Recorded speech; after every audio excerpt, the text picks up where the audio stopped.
This is carbon. Carbon is involved in every part of life, like animals, grass, plants, trees, and even you. Carbon is considered the building block of the world. Carbon also moves around the world in what is known as a carbon cycle. A carbon cycle is nature's way of recycling and reusing carbon between the atmosphere, the land, and the ocean. There are multiple different carbon stores in the carbon cycle. These include the lithosphere, hydrosphere, cryosphere, biosphere, and atmosphere. Here is a diagram of how much carbon is being held in each carbon store. As you can see, most of the carbon is being held in the lithosphere. It is being held in mainly rocks and sediment, while the rest is being held in the ocean, the atmosphere, and in living organisms. The carbon levels in each of these stores will change and vary over time.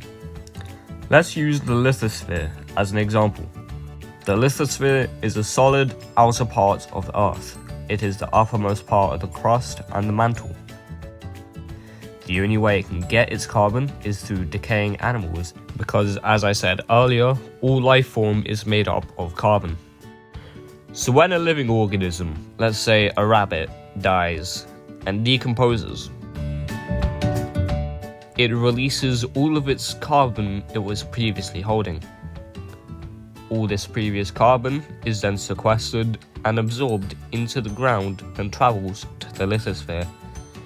This increases the amount of carbon held by the lithosphere, while decreasing the amount of carbon in the biosphere. The biosphere is not exclusive to animals and does also include plants as well. Despite all the carbon being captured, all the carbon does not stay in this store. Let's continue to use the lithosphere as an example. After the carbon is sequestered and captured by the lithosphere, this carbon is then transported through the mantle and the crust, and is then released back into the atmosphere. The way carbon is put back into the atmosphere from the lithosphere is through volcanic eruption. Now that all this carbon is back into the atmosphere, it is now ready to restart the carbon cycle all over again.